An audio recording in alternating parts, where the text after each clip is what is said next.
Так всех, весь офицерский состав, офицерский корпус поднимай. And that was the call that started the madness. It's April 26th, 1:23:45 a.m. 2 explosions destroyed Block 4. And what happened? A test was underway where the goal was keeping the pumps running for a time a few seconds before the diesel generators start, and yet at this time they discovered the flaws in the design of this power plant. The cooling stopped working and the control rods stopped.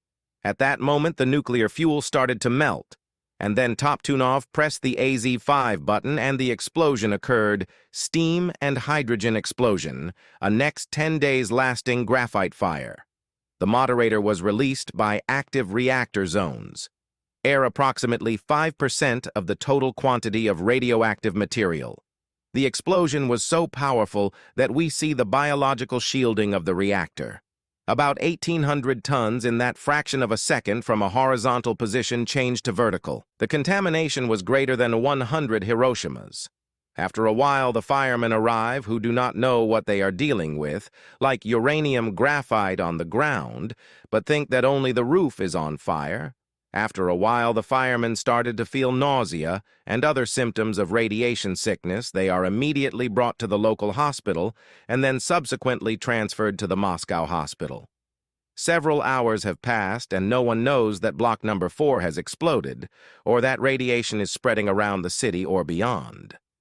After a few days, about 300,000 people were evacuated. Soldiers were called into the city with Geiger counters that showed extreme doses of radiation. There was also a meeting in Moscow where Valery Legasov was invited, to whom the problem was subsequently passed along with Boris Sherbina. Then the helicopters took off over the power plant.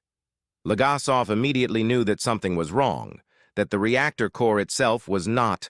They started the immediate disposal of the helicopters. They started pouring boron into the reactor to put out the fire, which was a mistake. The molten fuel started to mix with boron and other substances, and a kind of very radioactive lava was formed that should have melted to water. A big problem would have arisen, and therefore the water had to be drained. They chose 3 men who had to go into the reactor building and drain the water. Meanwhile, they had to be exposed to enormous amounts of radiation, knowing that they were being sent to their deaths. They finally succeeded. The graphite also had to be removed from the roof, but the radiation was so great that the robots shut down and had to be replaced by humans.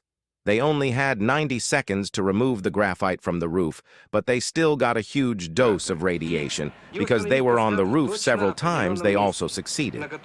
Subsequently, the construction of the sarcophagus began, which was supposed to last only 10 years.